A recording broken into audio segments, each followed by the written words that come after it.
Sipas të dhënave të Agjencisë së Bashkimit Evropian për Statistika Eurostat, në Maqedoninë e Veriut në vitin 2024 kishte 1,44 fëmijë të lindur për një grua, që është për 0,1 më shumë se sa mesatarja në 27 vendet e Bashkimit Evropian. Sipas tyre, në vitin 2023 kjo shifër ishte 1,49 fëmijë për grua, ndërsa në vitin 2014 dhe 2004 shifra ishte njësoj, 1,52.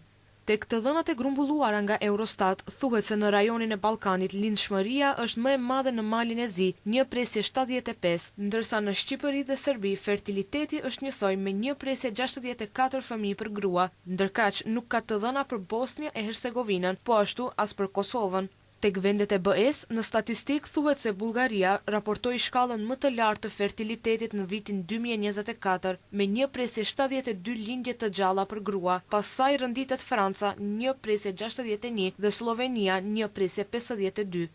Ndërsa shkallët më të ulta të fertilitetit në vitin 2024 u regjistruan në Malta 1,01 lindje të gjalla për grua, kurse në Spanjë 1,10 dhe Lituani 1,11. Ndërkaq, sipas të dhënave midis viteve 2023 dhe 2024, shkalla totale e fertilitetit ra në 24 vende të BE-s, kurse mbeti e qëndrueshme në Luksemburg dhe Holand, dhe u rrit vetëm në Sloveni, ndërsa rënja më e lartë u regjistruan në Rumani.